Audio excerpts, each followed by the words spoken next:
Assalamualaikum warahmatullahi wabarakatuh. Selamat pagi rekan-rekan alumni Salam. IKFEB. Eh, Hari ini untuk episode kesekian ya untuk IKFEB bercerita.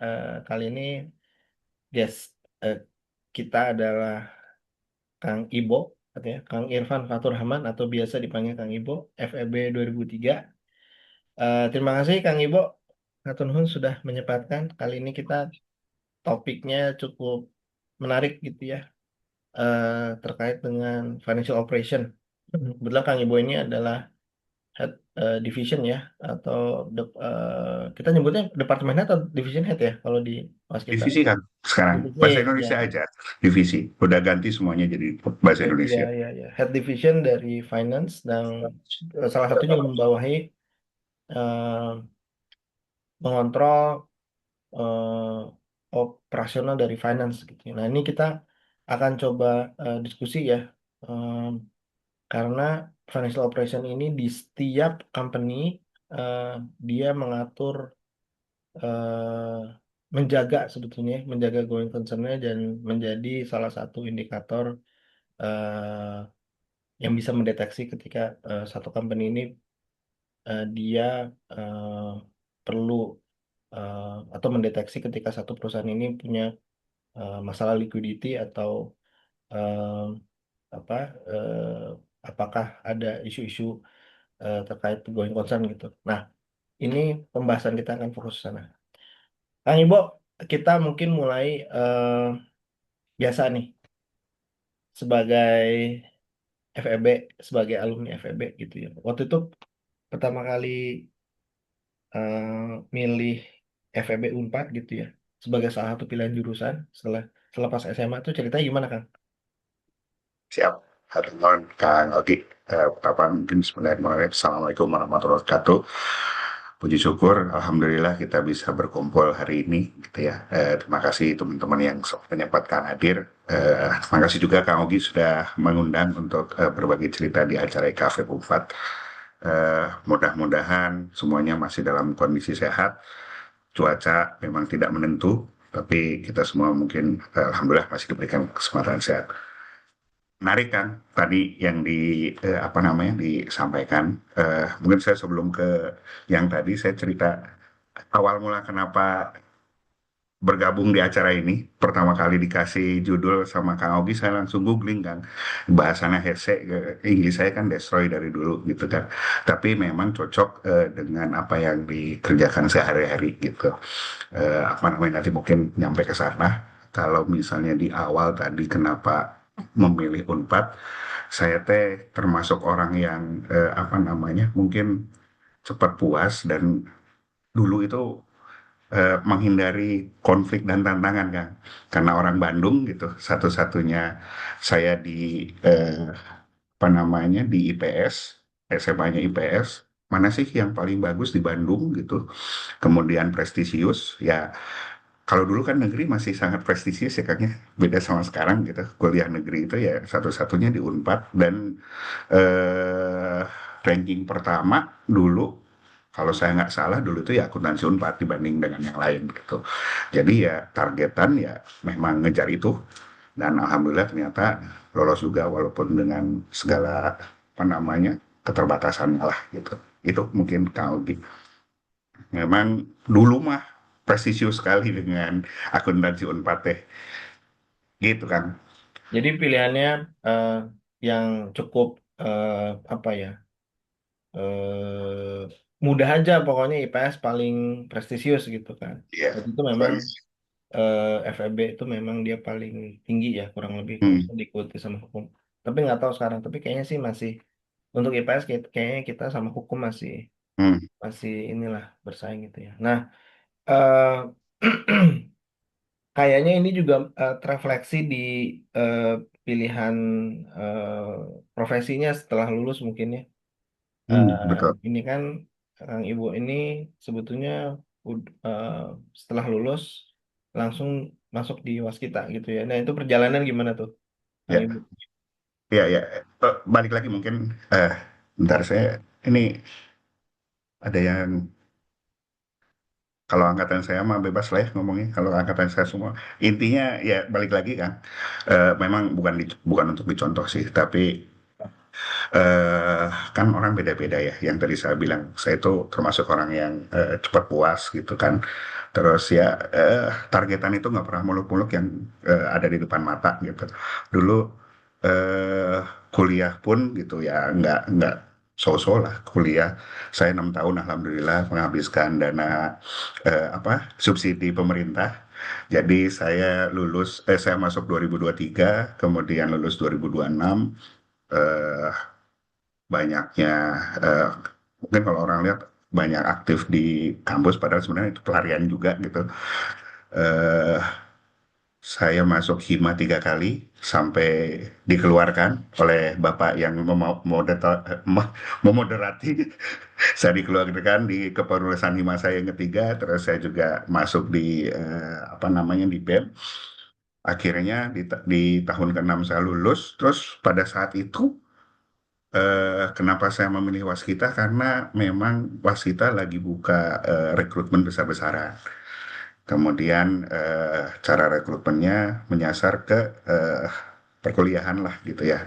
Di situ juga sama kan, saya teh nggak research lebih banyak gitu. Yang penting ada gitu kan. Akhirnya saya masukin dan nggak research juga di sana ngapain. Yang penting ada posisi untuk keuangan.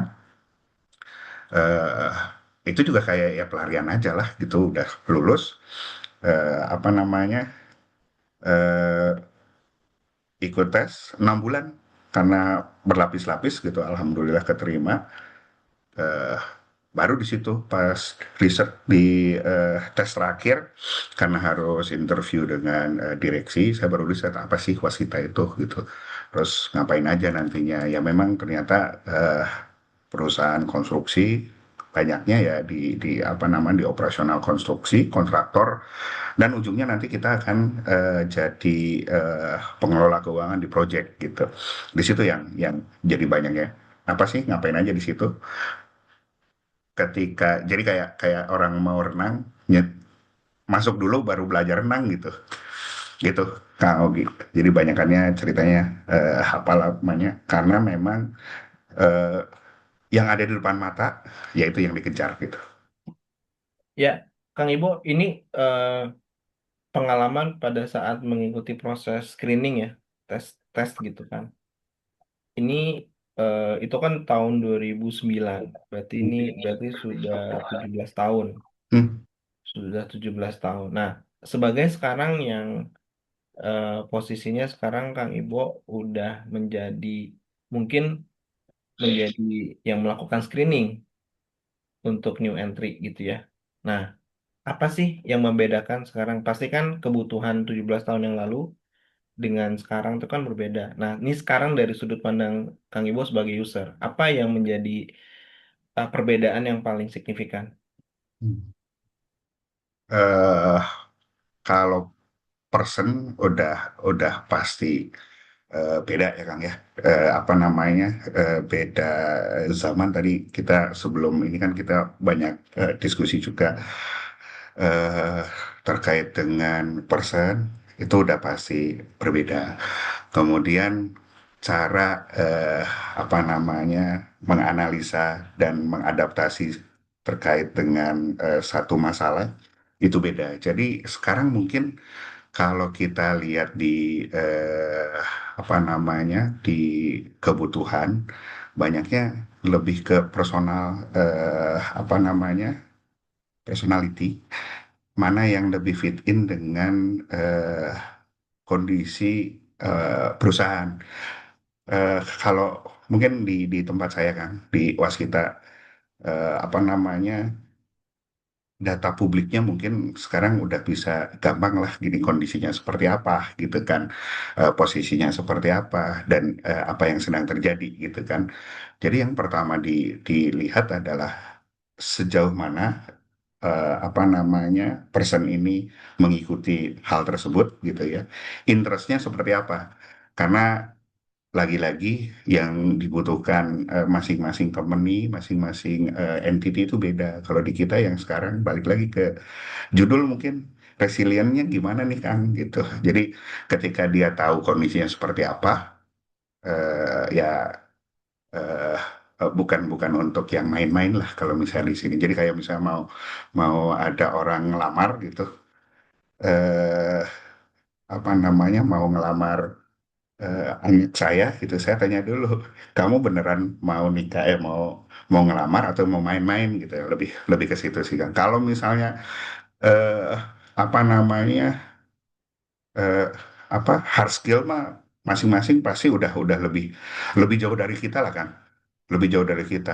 Eh, Soft skillnya juga mungkin beda, tapi yang tadi kemauannya seperti apa sih gitu, lebih lebih ke sana sih, karena kalau kalau kita lihat eh, apa namanya, jangan sampai ya tadi eh, niatnya hanya niat yang cuma main-main aja gitu. Ini kan sekarang kurikulum dan kondisi fresh graduate kan pasti jauh berbeda nih dengan yang kita dulu ya. Mm, Jadi eh, apa sih yang sebetulnya kalau kita bicara kebutuhan tadi, kebutuhan eh, korporasi gitu ya untuk tenaga kerja yang baru nih. mm, Apa yang paling membedakan tadi? Satu resiliensi itu kan sebetulnya satu hal yang masih relevan dari zaman dulu sampai sekarang sebetulnya kan. mm, mm. Bisa jadi benang merah. Nah, tapi kalau kita bicara ke tadi hard skill sama soft skill nih, apa sih yang berbeda kebutuhan zaman dulu dengan sekarang, Kang Ibu? Oke, Terkait spesifik yang hard skill sama soft skill. oke. Eh, Jujur kalau misalnya terkait yang ngebedain yang dimiliki, karena saya nggak di bidang itu, jadi nggak bisa komen lebih jauh kan. Paling sebenarnya yang dibutuhkan adalah tadi sejauh mana dia sensitif terhadap berita dari luar gitu, atau dia mengikuti perkembangannya. Karena masing-masing orang katakanlah gini kan, satu orang dengan apa namanya, dengan pengalaman yang sama gitu, dengan pengalaman yang sama, masuk kuliah sama, kemudian belajar yang sama, terus lulus di tahun yang sama, katakanlah gitulah, semua hard skill sosialnya sama. Tapi yang satu lebih lebih melek berita, lebih bisa apa namanya mau dia nyari informasi, itu mungkin yang jadi apa namanya, jadi eh, apa pembeda gitu. Karena yang satu kan kita nggak bisa ya, kita tanya sama lah gitu kemampuannya, satu tambah satu sama dua gitu. Tapi dia nggak tahu di satu tambah satu ada faktor lain yang bisa menjadi mungkin jadi lima gitu. Nah itu yang jadi pembedanya. Jadi lebih ke adaptasi dengan dunia dunia luar yang dia bisa manfaatkan itu menjadi satu apa, satu eh, tambahan buat dia eh, di di pengalaman dia gitu. Karena itu yang saya rasain sekarang gitu. Kalau misalnya saya lebih lebih banyak keluar, eh, di dalam itu saya butuh orang-orang yang kayak gitu gitu. Nah, eh, kembali lagi ke perjalanan Kang Ibu nih, waktu baru masuk kita. Nah, boleh diceritain nggak nih awalnya tuh gimana? Maksudnya setelah diterima gitu kan? Hmm, Apakah MT dulu atau langsung masuk ke tadi eh, accounting atau finance project? Nah, kemudian sampai perjalanan sampai sekarang tuh gimana tuh kan? ya, ini menarik kan itu, kalau saya baca chat ternyata ada yang penempatannya di WSBP, apa ini, kayaknya nanti kita bahas di rapat rapat internal apa gimana? Tenang Kang Taufik tadi ya, masuk ke sana. Apa namanya, terkait dengan pengaturan likuiditas. Ya, pertama saya masuk 2010. Teman-teman tes saya ada di chat ini juga Kang, ada Kang Hakim Nugraha. Dulu kita sama-sama masuk MT Waskita 2010. 2010 kemudian kita dapat pelatihan on job training di tempat yang sama 2 minggu di Jakarta, tapi kita berpisah di penempatan masing-masing. Kalau saya di wilayah barat ditempatkan di Riau, Kemudian Kang Hakim itu kalau nggak salah ditempatkan di daerah timur. Jadi dia lebih ke timur, kemudian Bali, kemudian di Flores segala macam gitu. Nah, kami sama-sama ditempatkan di kantor wilayah, kemudian awalnya pasti mengurusi keuangan proyek.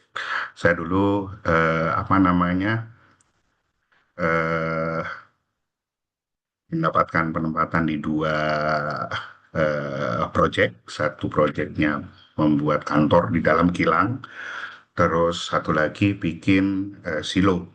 Silo itu kayak penampungannya semen, dulu punya semen Padang. Yang pertama kali di apa namanya, yang kepake itu dulu masalahnya adalah di budgeting kan. Jadi gimana caranya ngatur budget gitu. Kemudian kalau yang lain ya akuntansi itu ngikutin lah gitu. Walaupun sebenarnya yang tadi sebenarnya saya kuatnya itu awalnya di akuntansi. Yang lain akuntansi biaya, akuntansi manajemen, apalagi manajemen keuangan, financial management. eh, Mungkin sekilas-sekilas saja, tapi ternyata itu yang kepakai semuanya. Akuntansi biaya, akuntansi operasional gitu, manajemen, kemudian financial management. Gimana caranya ketika kita diberikan amanah satu apa namanya budget atau dana kerja, kita bisa mengoptimalkan, kemudian end reportnya adalah end resultnya adalah laporan keuangan dari apa penggunaan dana kerja tersebut.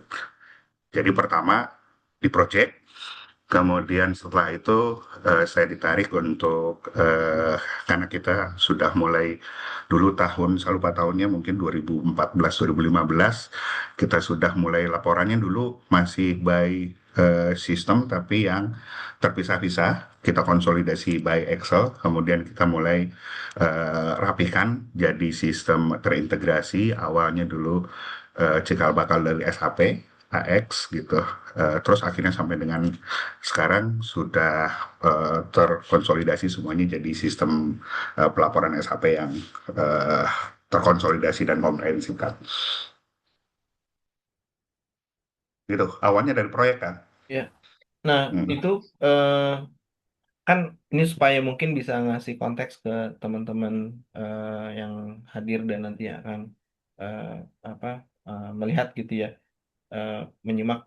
Nah, eh, kan ini eh, perusahaan ini kan kontraktor intinya kan ya. Jadi dapat project entah itu dari pemerintah atau swasta gitu ya. Kemudian kita build berdasarkan budget gitu kan, dengan kita harapannya bisa ada margin gitu kan untuk ngejaga eh, profitabilitas kita, plus juga untuk apa eh, eh, eh, dari sisi financial operation tuh gimana caranya supaya supaya kita punya cukup cash reserve untuk working capital lah, kurang lebih kayak gitu. Nah, eh bisa diceritain nggak Kang Ibo? Itu kan ada satu, kemarin kan kita pernah juga ngobrol sama Kang Asep ya, yang kurang lebih sama, tapi sudut pandangnya lebih ke sudut pandang yang strategik. Nah, ini sekarang yang bicaranya nih gerigi-geriginya nih, yang daily activity yang dijagain. Dan kesamaannya waktu sama Kang Asep juga sama-sama pernah terlibat juga di financial operation. Cuman pada saat itu kita nggak bahas terlalu dalam. Nah, kita mau pengen tahu nih dinamikanya nih. Dinamikanya perannya Kang Ibo dulu atau yang peran teman-teman yang sekarang ada di eh, project gitu ya. Dia komponennya tuh apa aja sih? Kayak variabelnya apa aja yang mesti dijagain, dijagling gitu ya. Kan tadi apakah misalkan sampai ke tadi kan Kang Ibu bilang oh ternyata AKBI ini sangat relevan nih, kepake banget gitu. Akuntansi manajemen segala macam. Tapi kalau kita bicara real dari sisi secara umum aja, variabel-variabelnya tuh apa aja sih? Kayak material kah atau sampai ke apa labor gitu ya.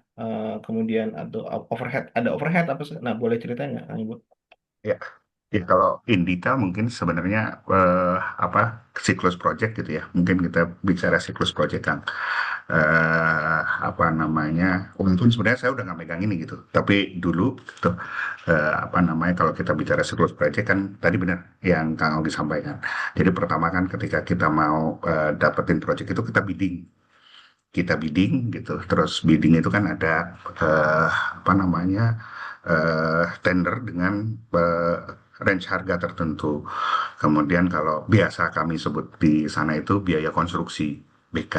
BK itu terdiri dari mungkin 8 apa besaran pokoknya. Pertama kan di supplier, kemudian itu ada di upah tenaga kerja atau mandor, kemudian di subkontraktor, kemudian di alat, biaya alat mau sewa, mau dia kita beli investasi, kemudian ada biaya depresiasinya itu di biaya alat, kemudian di biaya persiapan. Ini yang tadi overhead itu masuknya ke sana, biaya persiapan apapun itu. Kemudian di biaya administrasi dan umum. Kemudian sisanya itu ada di biaya pemeliharaan, kemudian biaya bank gitu. Jadi itu kita sebut apa semuanya itu di biaya konstruksi atau di biaya kontrak. Nah, memang apa namanya sayangnya keterlibatan si keuangan memang di dalam penyusunan itu sangat minim kan.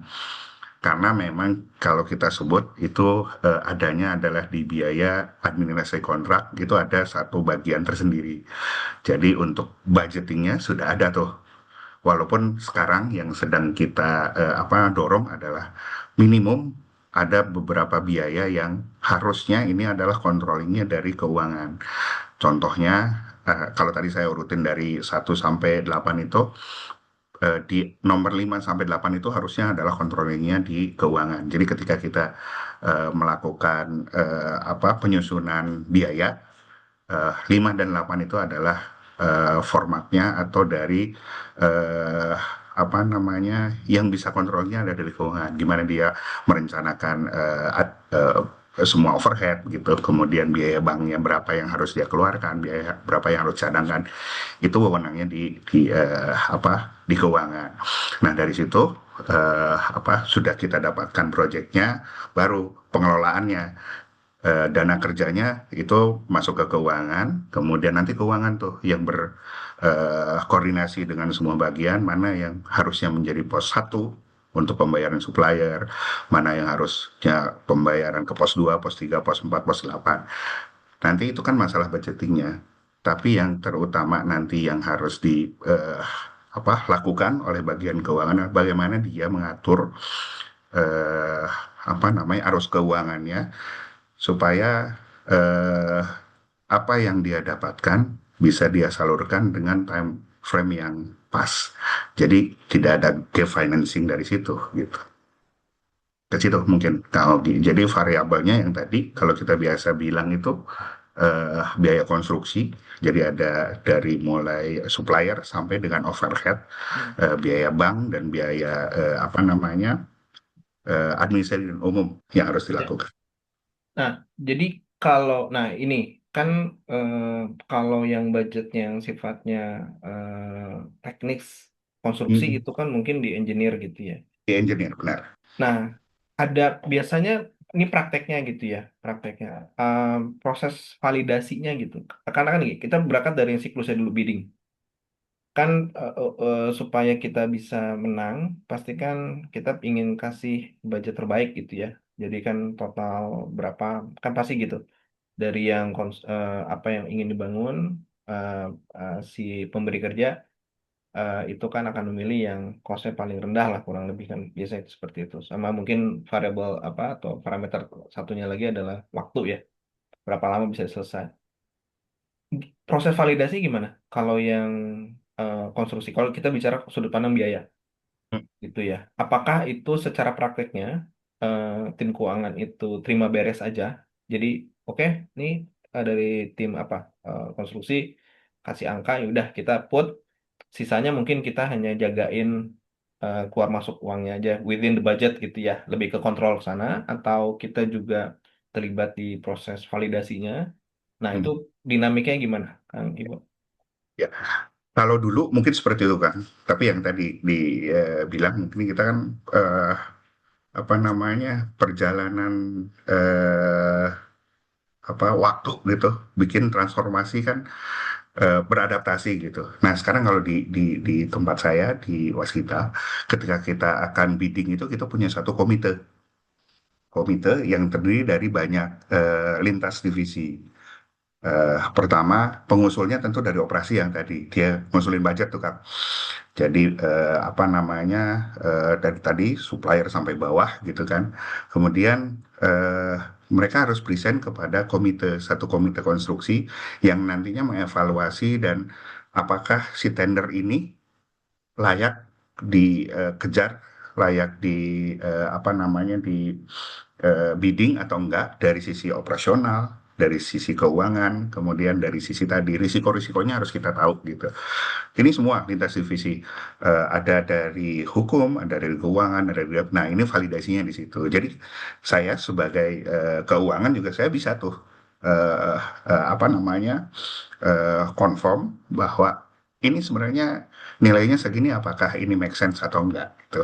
Tapi lagi-lagi tadi mungkin kalau yang tadi mungkin saya menanggapi sedikit yang tadi Kang disampaikan kalau sekarang itu bidding itu nggak melulu harga paling rendah kan. Karena bisa jadi ada apa tender atau bidding yang dia ada penilaian dua kali, ada penilaian tiga kali, yang mana ada penilaian teknis, kemudian ada penilaian harga, dan itu mungkin bisa jadi bobotnya beda-beda tergantung dari ownernya siapa nih gitu, atau yang punya proyeknya siapa. Bisa jadi pemerintah, swasta, gitu. Kemudian ada loan dari luar negeri. Itu bisa jadi kriterianya masing-masing. Mungkin teknisnya lebih tinggi daripada harganya karena yang diutamakan kita yang penting kuat. Duit kita nggak berseri gitu. Misalnya ada owner yang kayak gitu. Saya yang penting speknya saya pengen kayak gini nih. Kalau kamu nggak bisa speknya ya udah nggak perlu gitu. Harga buat saya nggak jadi masalah gitu. Jadi memang nggak melulu kayak gitu kan. Tapi walaupun di kita tetap yang dikejarnya biaya, mutu, waktu gitu ya, dengan biaya yang optimal kita ngasih dengan biaya-biaya yang bisa kita apa namanya optimalkan, kita juga bisa ngasih mutu yang maksimal dengan waktu yang terjaga gitulah kira-kira. Ya, ini menarik nih, Kang Ibo. Jadi Wasita sendiri ternyata sekarang sudah ada satu komite khusus ya, buat sebetulnya dia address eh, potensi-potensi risiko dari bahkan dari awal kita mau ikut bidding atau enggak itu ya. Jadi kayak semacam apa client acceptance-nya dulu gitu ya screening. Karena saya assume kalau misalnya ternyata enggak secara ekonomi nggak viable, ya sudah kita mungkin nggak ikut tender gitu ya, Kang Ibo ya. Iya. Betul. Nah, selanjutnya nih Kang Ibo, ini mungkin fokus di yang 5 sampai 8 tadi nih, yang ini kelihatannya banyak di area di finance gitu ya. Nah, ini yang saya tertarik itu adalah pembiayaan. Pembiayaan kemarin ini sebenarnya kelanjutan ngobrol sama Kang Asep ya dari sudut pandang strategik. Kemarin kita udah dapat gambaran bahwa kita diperlukan satu ya bisa dibilang semacam financial model sebetulnya untuk kita bikin proyeksi karena kan di situ ada komposisi apa eh, bu- skemanya gitu ya pendanaan dari mana full equity atau dan itu kayaknya jarang ya kalau konstruksi ya full equity Ya, biasanya ada loan. Nah di level strategi kan itu soal di Corvin. Nah sekarang kalau di financial operationnya nih mekaniknya nih ya atau tools atau semacam skill karena udah spesifik itu udah ya bicaranya Excel lagi Bu ya ya. kita kan dapat fin mode-nya dapat decision oke ambil pengadaan nah sekarang nih ngejagainnya nih kan maksudnya Hmm. itu kan di financial ops nih yang bertanggung jawab apa gimana caranya eh, si yang kita spend sesuai budget nah sekarang pertanyaannya kan pertama toolsnya nih Eh, apa sih yang digunakan artinya atau modeling apa yang digunakan nih untuk di level operation satu. Terus yang kedua eh, challenge-nya apa sih sebetulnya? Karena kan uncertainty-nya cukup tinggi ya, Kang ya. Kadang cuaca atau misalnya ada, nah itu itu gimana tuh dia ininya? Jadi yang lebih jago sebenarnya kalau ini Kang Hakim. Wah dia pernah ini Kang Hakim masih ada kan ya? Dia pernah ngerjain 10 proyek sekaligus Kang. Jadi ada jalan tol di Lampung, itu ada 10 jalan tol, tapi yang megang keuangannya Kang Hakim nih semua itu. Jadi benar tadi yang disampaikan, mungkin kalau mungkin di level strategik dulu ya Kang, nanti kita apa masuknya ke apa namanya di praktik di project.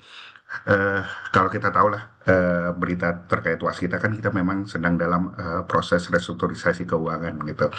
Kita sedang dalam proses pemulihan. Jadi praktis dari tahun 2021 sampai dengan sekarang kita itu tidak punya fasilitas pembiayaan.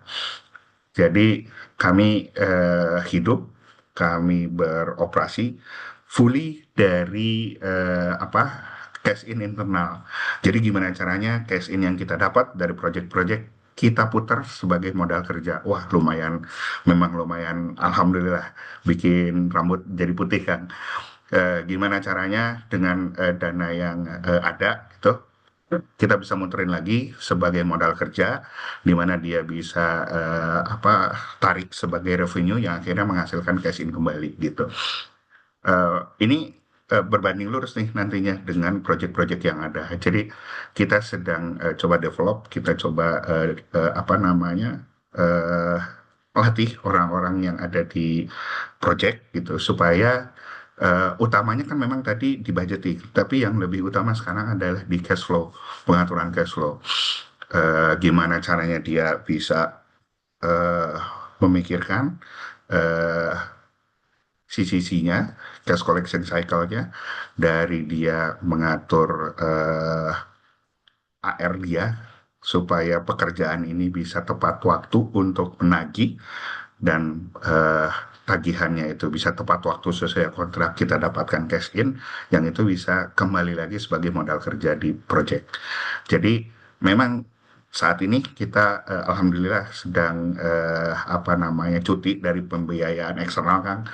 Gimana caranya kita bisa optimalkan apa biaya dana-dana yang ada dari proyek, kemudian dari divestasi aset gitu, itu sebagai sumber biaya kita untuk berproduksi gitu mungkin kalau gitu. Nah, Ibu, ini memang jadi agak bahas strategic level, nih. Tapi ini sangat menarik kan. Jadi ternyata gue juga baru tahu nih, ternyata kita memang di UAS kita belum bisa akses ya untuk yang dari eksternal. Tapi ini yang jadi menarik adalah sebetulnya kalau kita bicara, oke, misalkan bank institusi keuangan nggak ini lah, tapi secara apa ya regulasi atau secara rulesnya kan kita sering mendengar juga ya, ibaratnya ada satu katakanlah satu potensi project, kita kan bisa aja ada, saya nggak tahu nih mekaniknya, investor gitu.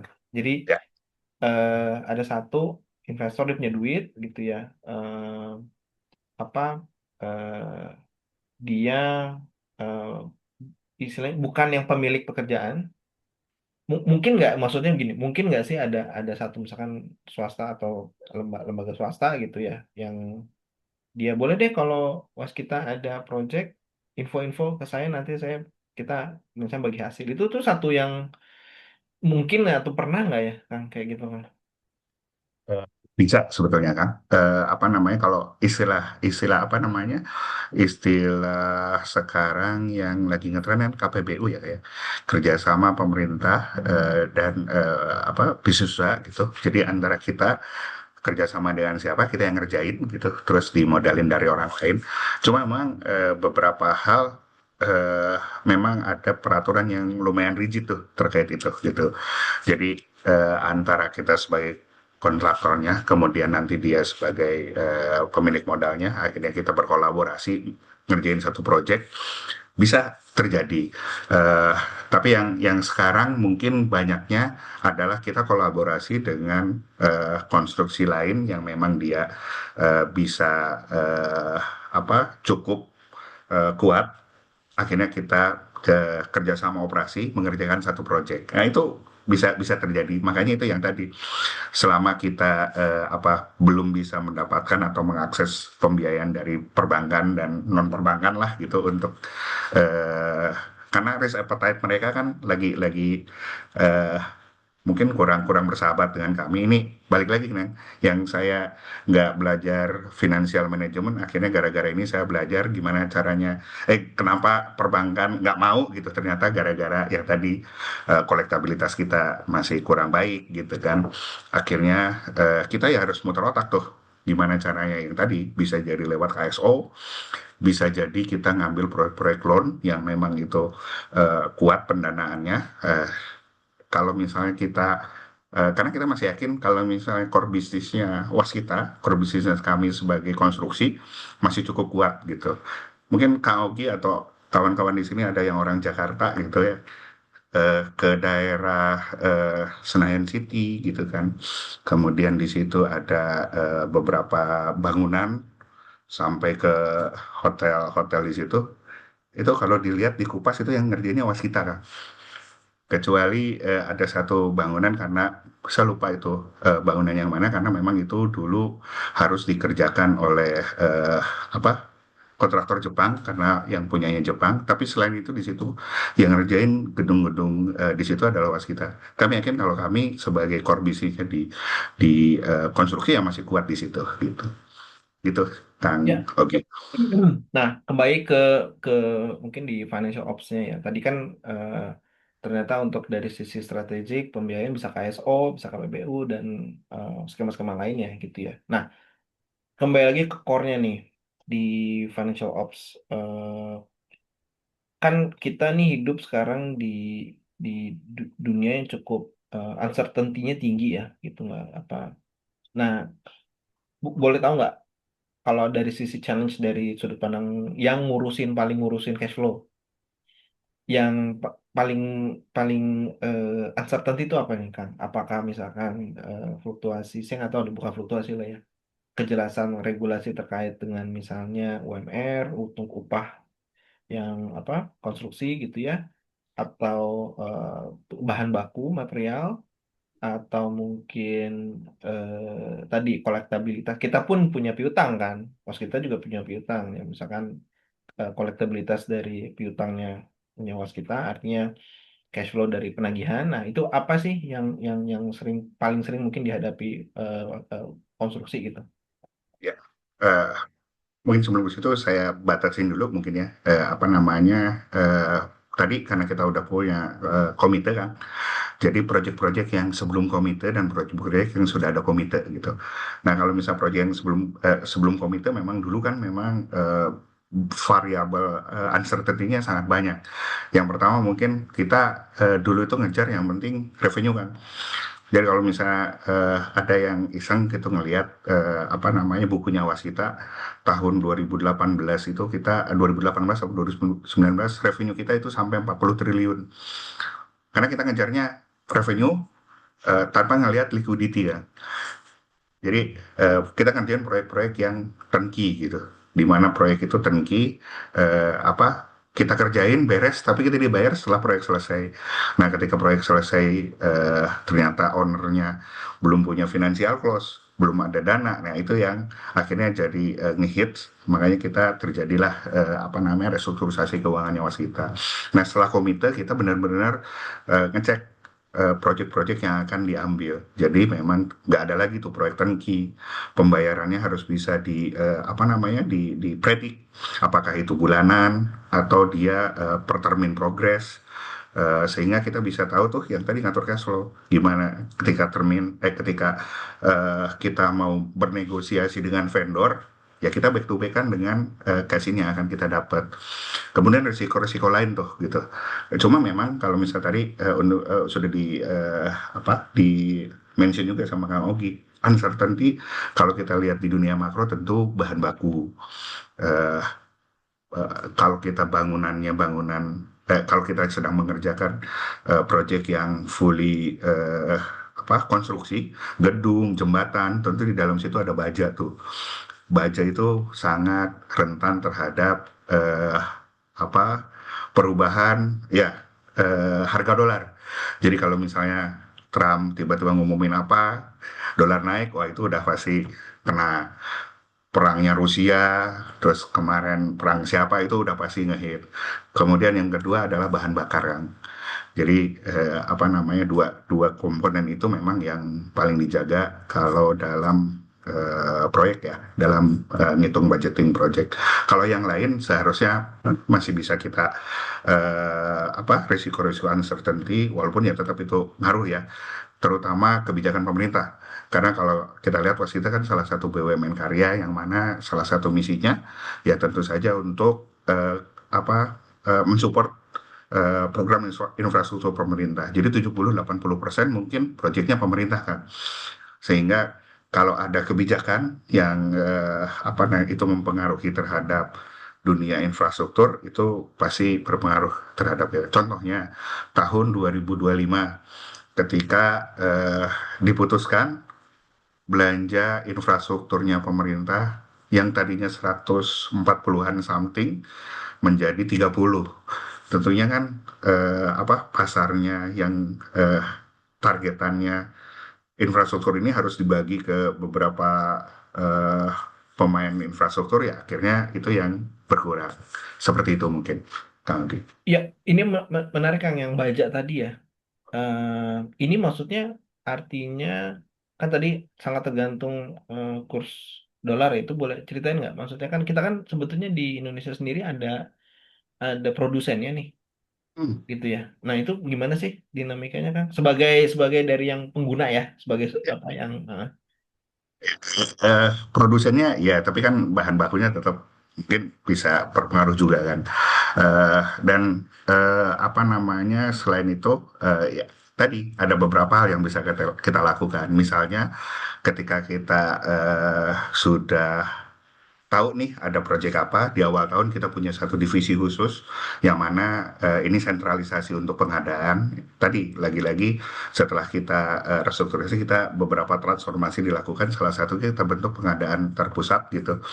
Jadi kita tahu nih tahun ini kita mau tender apa aja kan, targetannya apa aja, kebutuhan bajanya berapa. Ya kita datengin beberapa vendor besar gitu. Kita ikat harganya di satu kontrak besar, kontrak payung supaya ngikat harga dulu gitu. Salah satunya itu. Tapi untuk tadi itu memang sangat sensitif karena selain produsen itu, misalnya produsennya satu, nah, oke. Tapi kan yang pakai banyak nih gitu. Antara demand dan supply-nya pasti nggak cukup. Di mana itu tetap harus harus ada barang yang kita ambil dari ya. eh, luar lah gitu. Ya ini kenapa jadi menarik kan karena eh ini malah jadi ngomongin yang lain ya. Tapi kan Krakatau sendiri kan lagi juga lagi ada challenge lah. Selama ini kan atau ini sebagai awam ya eh, bahwa kita mikirnya industri baja ini struggling karena nggak bisa bersaing gitu. Padahal Hmm. sebetulnya mungkin poinnya bukan itu ya. Artinya kalau dari sudut pandang konstruksi sebagai yang mutu, memang karena apa tadi komposisi komponen bahan baku produsen bajanya yang dari luar sebetulnya bukan kita nggak yang hulu hilir di kita gitu ya kurang lebih. Ya, salah satunya itu dan mungkin bisa jadi kan apa namanya walaupun produksinya di dalam, ketika masuk di lokonya di salah satu project gitu, bisa jadi biaya angkutnya lebih tinggi daripada biaya produksinya dibanding kalau Oh, kita pesan langsung dari luar. oh ya, Bisa jadi, bisa gitu. bisa jadi kan, bisa jadi. Ada beberapa faktor lah, ada beberapa Oh faktor ya, yang ya, ya, yang ya. Itu menyebabkan itu. membuat jadi dinamikanya sangat ini ya. Contoh kalau misalnya kita punya punya apa namanya project di Lampung gitu, eh, daripada saya pesen apa namanya bahan baku kayak pasir gitu dari Jawa, mendingan saya pesen dari Kalimantan karena ternyata dari Kalimantan biaya angkutnya lebih Mu- Mudah. murah karena dia langsung transportnya dari kapal. Tapi kalau saya dari Jawa ada angkutan lewat darat dulu, baru nanti ke kapal. Itu bisa jadi lebih mahal. Ada beberapa faktor yang memang logistiknya eh, bisa menjadi penentu juga tuh, penentu harga barangnya. Hmm. Oh ya ya. Nah, terus tadi satu lagi yang apa kaitannya sama kan tadi apa tuh eh, kurs kurs yang kena ke eh, apa bahan baku baja ya. Kemudian yang kedua tadi apa? Yang Jadi jadi apa namanya bahan bakar. nah itu gimana sih? Kenapa bahan bakar tuh jadi komponen yang ini buat konsumsi? Eh, Nanti kita bahas offline aja kalau itu Kang Ugi. Kayaknya Mungkin mungkin maksudnya gini, mungkin enggak, maksudnya tapi buat sama ya, kendaraan operasional sama kah? Apa sama itu maksudnya? Nah, sama. Kalau di bahan bakar sebenarnya kasusnya hampir sama dengan tadi. Ongkosnya yang bisa menjadikan itu apa namanya lebih lebih mahal. Saya pernah punya eh, ini kan, saya pernah punya project di Palembang. Dia bikin jembatan. Kemudian ketika apa saya butuh angkutan, karena itu kan apa namanya jembatan itu di air gitu. Saya butuh angkutannya kapal tongkang. Di sana nggak ada yang bisa nyediain kapal tongkangnya karena kapal tongkangnya lebih milih untuk serve batu bara. Jadi ketika saya dapat kapal tongkang bisa jadi harganya 2-3 kali lipat yang itu mempengaruhi ke harga apa namanya si batu-batuan tadi. Padahal harganya itu rendah kan, tapi ketika dikalikan dengan biaya angkutnya jadi nggak make sense gitu. Si si bahan bakar juga gitu, karena bahan bakar kan dia nggak sembarangan tuh ada izinnya. Jadi izinnya apa di mana dengan angkutannya melalui apa, akhirnya itu yang jadi dua kali lipat. Otot, menarik, menarik. Jadi kita bisnis kapal tongkang aja ya, Kang Ibu. Saya sempat berpikir seperti itu kan untuk proyek yang di Palembang.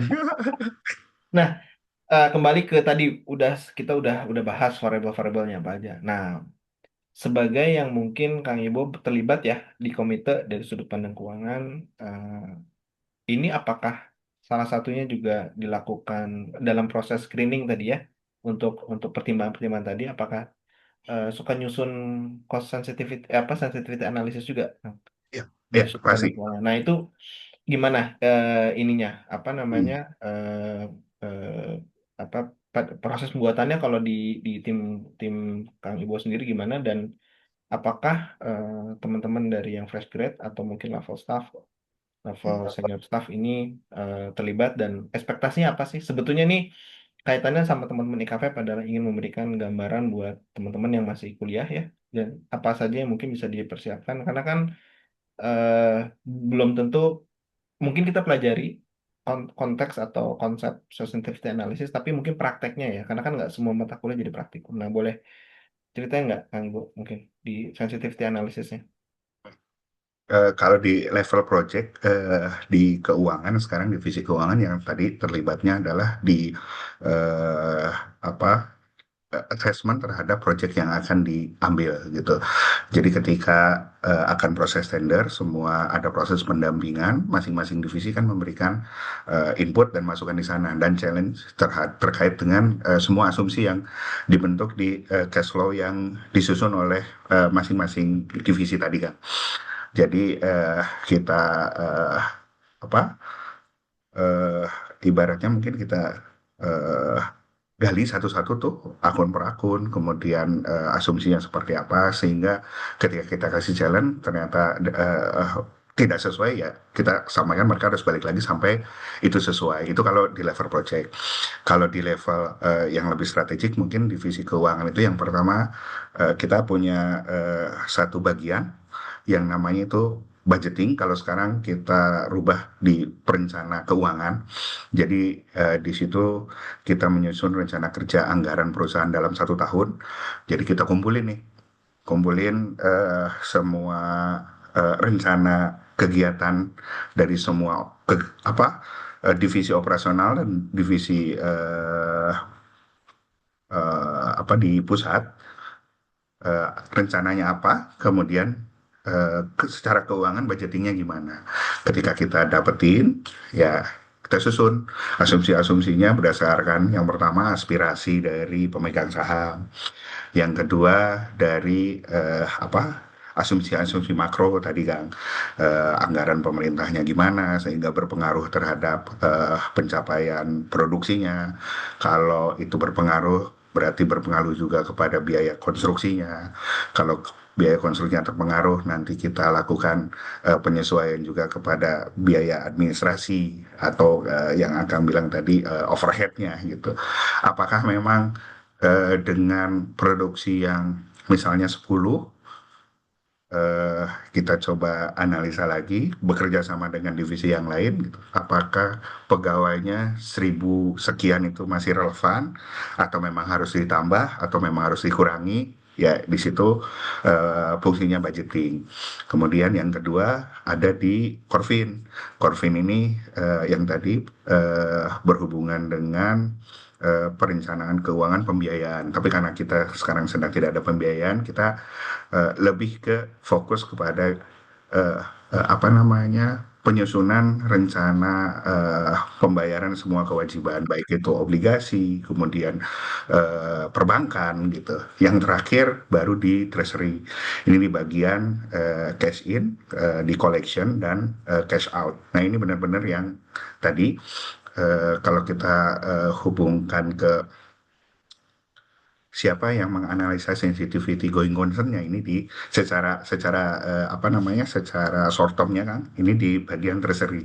Jadi kita tadi dari budgeting menyusun RKAP, berapa rencana cash in kita dalam 1 tahun, berapa rencana cash out kita dalam 1 tahun, bandingkan dengan yang ada di bagian tadi Corvin, kewajiban keuangan kita berapa, kita masih mencukupi atau enggak. Nah itu sensitivity kita lakukan secara triwulanan. Apakah di triwulan ini kita masih sanggup? Kemudian kalau tidak, apa yang harus kita tingkatkan? Kemudian eh, apa maju ke triwulan 2, maju ke triwulan 3 sampai akhirnya 1 tahun gitu mungkin kau. Ya. Ini besok nih saya presentasinya itu kan kita Teknis mau itu ya. rakor, Iya kita ya, mau rakor. betul betul. Nah, ini kan eh, kita bicara mungkin agak bicara kontrol sekarang. Ini kan eh, pasti perusahaan menjaga supaya teratur gitu ya, ada prioritasnya lah antara untuk menjaga cash flow-nya. Berarti kan mesti disiplin ini eh, apa dari payment sampai kita ekspektasi cash receipt-nya gitu ya. Dan harus nanti ada ada kebijakan-kebijakan teknis di lapangan ketika misalkan kita meleset misalnya ya cash receipt-nya mungkin ada beberapa pengeluaran yang kita mesti hold to do segala macam. Nah, seberapa eh, agile sih Kang Ibo dalam arti kebutuhan dari tim FinOps nih untuk supaya eh, bisa menyikapi kondisi ya insidental di lapangan nih. Artinya eh, challenge-nya challenge-nya se seheboh itu nggak sih dari sisi misalkan yang paling utama adalah ekspektasi cash in kan yang bisa dibilang itu di luar ya kita mungkin punya jagain dengan kontrak apa segala macam tapi kan prakteknya ya kita nggak bisa kontrol Ya. tuh. Nah, kesehariannya itu apa ya? Mungkin secara metodologinya lah. Prinsipnya seperti apa sih untuk ngejaga ketika misalkan menghadapi kondisi-kondisi kayak gitu di sehari-hari? Hmm. Ini mungkin nanti bisa sambil apa namanya menanggapi yang dari Kang Taufik Nugraha apa namanya terkait dengan prioritas liquidity ya Kang Oke. Jadi lagi-lagi kalau saya mungkin cerita kondisi sekarang di Wasita mungkin ya apa namanya dengan segala keterbatasan likuiditasnya ya memang kita pinter-pinter kan pinter-pinter gimana apa namanya nyusun cash waterfall yang mana sebenarnya cash waterfallnya juga sudah dijaga ini sama bank ya, karena kita sedang dalam masa restrukturisasi apa kalau perusahaannya lagi bagus gitu, lagi enak, cash rich gitu kan, ya nggak usah susah gitu kan, mau apapun ada pembiayaan dari mana ya kita bisa ngatur sedemikian rupa enaknya gitu. Tapi ini dengan segala keterbatasan memang harus ada yang diprioritasi. Yang pertama dulu ketika kami masuk apa namanya direktur keuangan baru di tahun 2023 yang pertama dilakukan adalah sentralisasi keuangan Kak. Jadi sentralisasi keuangan di mana kita bikin kesatuan likuiditas. Jadi nggak ada lagi tuh apa namanya divisi megang dana, proyek megang dana gitu. Semuanya disentralisasi di pusat. Sehingga kita bisa ngatur semua cash ini masuk ke pusat. Kita punya rencana, ya ini yang bisa kita lakukan. Dulu kita pernah bikin satu cash waterfall, tapi ini dianggap eh, apa nggak works gitu, nggak jalan karena memang yang tadi overhead atau operasional kita ada di urutan paling bawah. Dan itu memang akhirnya jadi pajak, itu kan operasional perusahaan ya, pajak, kemudian overhead, kemudian dana kerja itu harusnya paling atas. Jadi prioritas paling atas itu yang tadi overhead, dana kerja atau dana apa namanya kalau kita bisa bilang modal kerja lah. Working capital kita harus paling atas karena kalau working capitalnya nggak jalan, mesinnya nggak jalan ternyata. Kalau mesinnya nggak jalan, ya semua kewajiban kita nggak bisa kita apa namanya selesaikan juga. Mungkin Kang Taufik kalau ini di WSBP familiar dengan bahasa CFED ya, cash flow available for debt service. Nah, debt service-nya itu harus diambil dari operasional. Jadi operasionalnya harus diselamatin dulu nih, gitu. Gimana caranya cash in yang kita dapat itu bisa mensupport semua operasionalnya. Nah, sisanya itu baru yang apa? Itu yang harus kita alokasikan untuk pembayaran semua kewajiban di luar operasional. Jadi yang pertama operasional, apa namanya? Tentunya operasional itu harus optimal ya, nggak ada kebocoran di mana-mana gitu sehingga itunya optimal, sehingga yang didapatkan untuk debt service-nya itu juga bisa optimal. Itu mungkin Kak Ogi. Jadi yang pertama, dengan segala keterbatasan, lagi-lagi saya sampaikan, kita nggak ada fasilitas, yang mau nggak mau, sumber apa namanya dananya kami ini hanya dari proyek lama, proyek baru, kemudian dari apa namanya optimalisasi aset, gitu Ya, kan? ya, yang menarik gini kan nggak tadi dari apa tantangan itu muncul kebijakan-kebijakan yang inovatif gitu ya. Tadi apa sentralisasi keuangan, terus juga ada komite tadi ya. Nah, ini sekarang mau coba sedikit bahas risiko ya. Dulu Hmm, kan Kang Ibu juga pernah sempat ada lah ya, hmm, ada di risiko. Nah, ini eh, gimana sih sekarang visi atau sudut pandang risiko ya dari sudut setelah ada kondisi-kondisi sekarang ini, eh, apa yang berubah gitu dari tadi kan, oh dulu kita memang fokusnya ngejar revenue, nah kemudian ternyata ada semua, kemudian akhirnya kita ada di kondisi sekarang ini, tapi itu sedikit banyak memberikan pandangan yang lebih baik sebetulnya dari sudut pandang risiko bagaimana kita run the company gitu ya. Ada insight nggak Kang Ibu soal risiko? Dulu pernah juga ada di situ kan? ya, salah satunya mungkin yang ditelurin di risiko di masa transformasi ini yang tadi komite kan. Jadi komite ini muncul untuk menjawab tadi kita itu eh, loose banget di risiko ketika kita mau ngambil project gitu. Makanya muncullah untuk menjawab ini ada komite risiko. Jadi keputusannya tidak melulu di direksi, tapi ini adalah kolektif kolegialnya divisi yang menganalisa, kemudian kita sampaikan untuk diambil keputusan di direksi. Direksi pun ada thresholdnya, nggak langsung ini memang keputusan vetonya siapa gitu. Eh, Memang udah kita mapping semua risikonya di komite tersebut. Selain komite risiko, kita punya komite investasi kan. Ketika nanti kita mau investasi, tapi memang sayangnya sampai dengan sekarang kita memang balik ke core business sehingga nggak ada investasi. Dan satunya adalah komite operasional.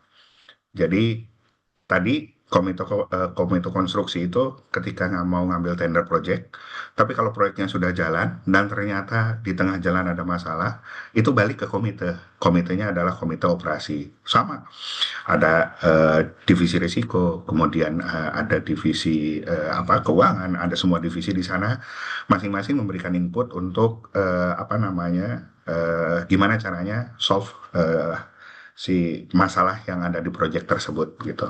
Salah satunya itu. Jadi memang kita juga sekarang sudah mulai assessment dan memang ngikutin apa namanya parameter atau aturan yang ada lah kan. Kita sekarang guidance-nya yang paling gede itu kan ada di Permen 02 yang tahun 2023. Walaupun sekarang kementeriannya sudah berubah jadi BPBUMN, apa namanya kita tetap ngikutin itu.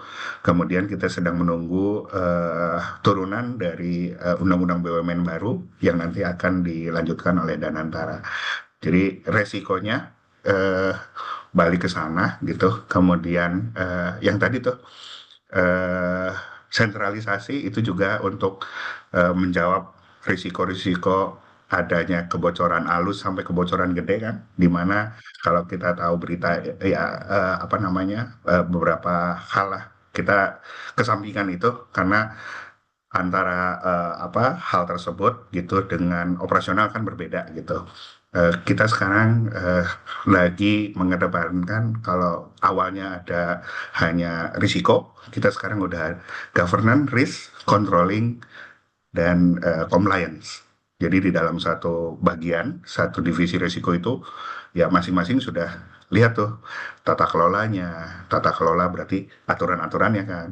Kemudian risiko, kemungkinan potensi-potensi yang bisa merusak atau mengganggu operasionalnya kita apa namanya sudah mitigasi lebih dulu. Kemudian controlling ada di internal, siapa yang harus kontrol the system gitu kan. Kemudian compliance, ada satu bagian yang memang ketika kita akan melakukan sesuatu itu harus balikin lagi tuh sama aturan yang ada, administrasinya udah fulfill atau enggak. Kalau enggak ya kita harus balik lagi gitu. Gitu. Mungkin kalau gitu. Kita kan was kita sih menerapkan eh, komplek ke PR2 berarti masuk sistemik A juga ya. Kalau Sistemik Kak, betul. sistemik A ya, makanya dia ini Sorry. B. sistemik B. Ya, Oh iya, tapi oke, tetap tapi yang sudah sistemik B konglomerasi A. udah, oh iya ya udah konglomerasi ya. Ini yang jadi eh, menarik kan karena eh, apa si Per2 ini muncul sebetulnya untuk address banyak kondisi-kondisi di BUMN gitu ya. Nah, eh sebetulnya ini nggak sih kan biasanya namanya risk management terus apa pengendalian itu kan kadang berbanding terbalik dengan operasional ya. Dalam arti semakin rigid kitanya juga jadi semakin ruang geraknya juga terbatas gitu ya. Nah, menurut Kang Ibu nih eh, ke depannya ini insya Allah nanti waskita semakin bisa bisa lagi apa business as usual seperti dulu gitu ya katakanlah.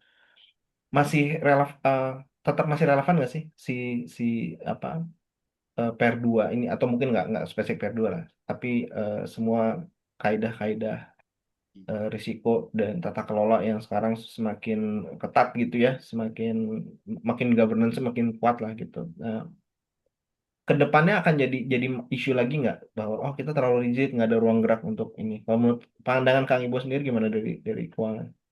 Ya, eh sebenarnya enggak kalau saya lihat kan, karena yang tadi saya bilang si risiko pun apa walaupun dia nggak boleh terlibat dalam kegiatan operasional gitu ya. Tapi kalau di kita dia sebagai apa leader untuk yang tadi eh selain mitigasi dia juga harus proaktif untuk menjembatani antara divisi satu dan divisi lainnya gitu. Karena biasanya rigid itu kalau kita apa namanya put satu aturan, udah aturannya ada di satu bagian ini. Padahal satu bagian ini bersinggungan dengan bagian lain yang harusnya ini bisa dijembatani gitu. Pun demikian kalau misalnya kita lihat di apa namanya di apa di SPI gitu kan, SPI sebagai third level gitu kan, kan sekarang nggak cuma dia monitoring kan, dia pun harus apa berfungsi sebagai eh, aduh saya lupa istilahnya tapi dia jadi konsultannya lah gitu jadi dia nggak cuman oke saya akan meriksa kamu gitu tapi kamu juga kalau misalnya mau konsultasi sebenarnya ini saya harus berlaku seperti apa itu bisa contohnya kalau misalnya secara aturan bukan aturan secara pemerintahan gitu kan auditornya itu ada di BPK atau BPKP tapi ketika kita bingung nih kan kita bisa eh, bersurat gitu audiensi untuk bertanya ini sebenarnya saya harus berlaku seperti apa sih dengan adanya aturan ini gitu. Kalau menurut saya tetap relevan tentunya dan apa namanya nggak eh, rigid iya, tapi ada satu apa namanya satu bagian yang itu bisa dikonsolidasikan antara satu dan lain halnya gitu. Oh, gitu. Nah, ini kita masuk ke baik lagi ke tadi udah seperti bahas ya requirement tadi katanya udah fungsi-fungsi dari financial ops itu udah bahas lah. Nah, ini kembali lagi ke ke untuk teman-teman nih sebetulnya yang calon-calon alumni nih sebetulnya kan ya, Kang Ibu. Jadi kalau kita bicara tadi macam-macam, Kang Ibu sendiri kan sebetulnya nggak langsung keuangan ya. Maksudnya di project, kemudian sempat di risk, terus kemudian sempat di restro, kemudian sekarang jadi di apa mengepalai divisi keuangan. Nah, talent atau skill apa sih yang yang pada saat ini nih, terutama buat teman-teman yang mau lulus, yang tahun ini mungkin lulus gitu. Terlepas dari ada rekrutmen atau enggak lah, tapi kalau misalnya Kang Ibo boleh memilih staff seperti apa yang Kang Ibo inginkan gitu ya, qualitiesnya seperti apa, karakternya seperti apa, keahlian teknisnya seperti apa, yang supaya Kang Ibo nyaman nih untuk rekrut anak-anak tersebut ada di bawah divisi keuangan. Ya, saya mah orang Sunda ya Kang ya. Jadi filsafat orang Sunda lah kayaknya yang ya maksudnya bukan berarti harus orang Sunda tapi biasanya yang paling enak kita lihat itu adalah yang gelas kosong Kang. Jadi nggak peduli kita sepintar apa gitu. Kalau ibaratin gelas mah kita teh udah apa mau tumpah gitu. Tapi kalau ngobrol sama orang ya eh, berperilaku sebagai gelas kosong dulu gitu. Jadi orang mau ngomongin dengerin aja dulu lah. Apa namanya eh sampai ya orang itu akhirnya ngasih semua hal yang bisa kita pelajarin. Mungkin kalau banyak orang yang bilang kan, terutama sekarang kalau kita lihat di media sosial gitu, pulang eh, apa namanya ya pulang kalau misalnya kita sudah punya jam kerja, jam 5 pulang pulang aja gitu. Tapi menurut saya sayang aja gitu kalau misalnya eh apa apa ya misalnya jangan di situ deh ini salah. Kalau saya dulu itu biasanya walaupun ini banyak orang yang akhirnya menyalahartikan gitu, disuruh orang apapun ya mau aja gitu. Karena yang kalau saya boleh bagi yang mungkin yang bisa nentuin saya ke titik sekarang itu bukan bukan bukan saya paling pinter, bukan saya paling bisa, yang paling pinter mah banyak lah gitu. Tapi ketika orang nanya sesuatu ke saya pun bisa mencari informasi atau nanya ke orang yang tepat karena saya apa namanya banyak kenal orang yang tahu gitu. Yang tadi karena gelas kosong tadi mungkin jadi orang enak ngomong sama kita, kita tahu informasi dan ketika orang nanya informasi sesuatu ke kita, kita bisa tahu nanyanya itu ke orang yang tepat gitu. Susah nyari yang gitu sekarang kan. Karena biasanya kalau misalnya kita mau ngasih air, airnya udah tumpah duluan. Ini eh, filosofis banget ya. Jadi eh, kadang kita nggak perlu yang udah berisi banget gitu ya. Tapi sekarang lebih susah cari yang mau diisi gitu ya. Ya. Ini menarik juga nih sudut pandangnya. Nah, kalau eh, ke depannya nih, Kang Ibu, di konstruksi. Konstruksi kan pasti di negara kayak kita ini kan pasti sangat masih relevan lah. Ini kan yang sekarang terjadi di sini kan bukannya industrinya melesu sebetulnya karena ya dari sudut pandang apa bukan karena memang demand-nya yang berkurang ya dalam arti karena memang kita lagi kondisinya tadi 140 T jadi 30 T gitu ya. 140 juta apa? 100 juta dolar apa? 100, 140 triliun kan Iya tadinya kan, anggaran sekarang kan infrastruktur. jadi Betul. 30 T. Jadi kan, tapi sebetulnya kebutuhannya tetap ada gitu. Nah, eh, kalau bicara 5-10 tahun ke depan, eh, setelah nanti apa katakanlah itu kan apa sih ada proyeksi lah di waskita sendiri ada proyeksi. Em, ini industri yang menurut Kang Ibu masih akan rame, siklusnya nanti akan naik lagi atau kayak gimana tuh, Kang Ibu? Mungkin kalau bisa banyak bahasa di media gitu. Kalau kamu lihat kita tadi bicara terkait apa? simplified-nya si BUMN gitu kan. Kalau terkait konstruksi, itu adalah pasar yang menurut saya nih kan, apa namanya ya, karena saya nyusun apa strateginya perusahaan juga gitu, pasar yang nggak akan hilang gitu. Cuma yang tadi karena memang BUMN ini, BUMN Karya ini sebagai kepanjangan tangannya pembangunan pemerintah ya memang sangat bergantung dengan belanja pemerintah di infrastruktur. Walaupun kuenya pasti akan tetap ada. Eh, nggak jauh-jauh mungkin kalau misalnya kita bilang ya sebenarnya eh, mungkin ini jangan jangan dilihat secara negatif gitu ya. Kita juga bersimpati terhadap kawan-kawan dan saudara-saudara kita yang eh, terkena musibah di ujung Sumatera, di Aceh dan Sumatera Utara gitu. Dan yang pertama turun untuk apa eh, membantu teman-teman di sana kan ternyata BUMN Karya dan itu CSR kayak misal membuka akses gitu kan, kemudian eh, apa namanya, pokoknya di sana membersihkan akses, bikin jalan akses baru, pembersihan gitu. Tapi ujung-ujungnya di sana pasti ada rehabilitasi kan, dan mana rehabilitasi itu adalah proyek-proyek pemerintah nih gitu, proyek PU, proyek apa, yang mana agen pembangunannya tetap di BUMN Karya. Itu satu. Yang kedua, kalau misalnya kita mau pemerataan pembangunan, ini nggak melalui apa namanya, nggak melulu tol gitu kan. Pemerataan pembangunan misalnya kita mau bikin irigasi di proyek di katakanlah satu lokasi terpencil gitu di Pulau Nias lah, siapa yang mau masuk kan kalau misalnya di sana nggak ada BUMN Karya gitu. Eh, Jujur, kalau misalnya kita lihat ke sana udah pasti lah kita nggak usah lihat lagi margin atau apa gitu, ya udah pasti eh, revenue yang kita dapatkan mungkin tipis dengan apa yang beban konstruksi tadi kita lakukan. Jadi ya tadi sebagai agennya pembangunan, kuenya pasti tetap ada, pasarnya pasti tetap ada. Dibanding ya di lain itu ya kita juga nyari apa namanya market-market di luar pemerintah. Di sana ada proyek swasta, ada proyek apa namanya loan dari luar negeri gitu, itu yang kita kejar. Jadi untuk sekarang pasarnya insya Allah masih tetap ada gitu untuk infrastruktur. Oke, makasih Kang Ibo.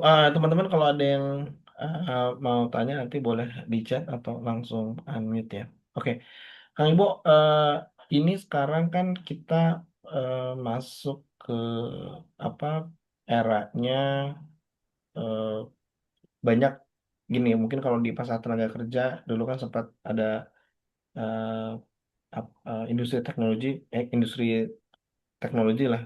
Eh, dia apa namanya meningkat banget gitu ya, terus tiba-tiba akhirnya satu persatu rontok dan bubar gitu, bahkan sampai bubar gitu ya. Terus kita juga dengar kemarin kan Traveloka aja sempat ada layoff lagi gitu ya, dan mau relokasi ke mainland China atau Singapura tuh, kalau nggak salah ada beritanya cukup lagi rame banget nih sekarang. Nah ternyata kan terlepas dari apa ya kondisi gitu ya, sekarang di konstruksi ini kan tetap ada gitu, Hmm. dia tetap hidup gitu. Kalau eh, ini kalau pesannya Kang Ibo nih buat teman-teman yang mungkin masih eh, apa masih jadi calon alumni ya terutama ini gimana sih, ada pesan nggak supaya gimana bisa teman-teman ini bisa resilient ya, dalam arti eh, nanti setelah lulus gitu ya di dunia profesi ini bisa ada tipsnya nggak gitu supaya bisa bertahan gitu ya. Terutama kan sekarang kan udah mulai eh, shifting nih. Dulu kan selalu kita, oh kalau udah dapet di perusahaan besar, berarti kan relatif secure gitu ya karir. Mau itu orang yang ambisi atau yang nggak ambisi seperti kita nih, tetap ada satu job security. Tapi ternyata kenyataannya sekarang makin kesini makin banyak. eh, oh mungkin udah mulai bergeser nih. Banyak sekali perusahaan-perusahaan besar juga ternyata nggak bisa kasih apa job security lagi, sehingga itu juga eh, ada hal-hal yang harus dipersiapkan gitu oleh anak-anak sekarang karena kita tadi waktu ngobrol sebelum mulai juga sepakat bahwa ternyata sekarang kondisinya lebih susah daripada kita dulu gitu kan ya. Nah, apa tipsnya nih dari Kang Ibo nih buat teman-teman? Susah kalau tips teh karena balik lagi kalau saya mah ya balik lagi ke apa sih yang mau dicari di masing-masing gitu karena kalau kita bicara job security terus apa namanya kenyamanan gitu masing-masing pasti beda kan akhir tahun kemarin kalau kita lihat ada satu Big Four yang ternyata pegawainya rame-rame resign kan kalau misalnya kita lihat dari apa namanya imbal balik atau materi yang didapatkan kan pasti pasti udah sangat tinggi lah itu gitu. Tapi ternyata nggak cukup juga buat seseorang untuk tadi stay di satu company gitu. Ya balik lagi ke diri sendiri aja kan. Kalau ini saya nggak ada eh, tips sih sebenarnya. Tapi kalau misalnya tipsnya kalau mau masuk ke konstruksi dari keuangan, nah ini mungkin saya pikir dua kali gitu. Karena kalau di konstruksi itu posisi keuangan itu termasuk ke yang tier 2 lah. Karena kan udah pasti tier satunya itu di engineer gitu. Tapi ketika masuk dan kita bisa bertahan, ya persaingannya atau yang dilihat kan itu aja gitu. Jadi ya balik lagi. Saya teh lulus 6 tahun kan. IPK saya 3 dikit lah gitu. Ya balik lagi resilient tadi kan, gimana caranya kita bisa bertahan gitu di dengan segala keterbatasan. Eh, Baliklah ke diri sendiri aja, apa yang mau dicari. Kalau misalnya memang di udah ada di dalam hatinya, saya mah di satu company mau 2 tahun aja, nanti kedua tahun lagi ya itu mah masing-masing aja. Tapi ya tetap apa pegang itu gitu, jangan jangan pindah-pindah lagi ini ya apa namanya keyakinannya gitu sih Kang Ogi. Siap, Kang Ibo. Terima kasih banyak eh, insight-nya ya. Hari ini kita banyak belajar, dapat banyak manfaat nih, insya Allah. Banyak tahu juga. Terima kasih sudah berbagi.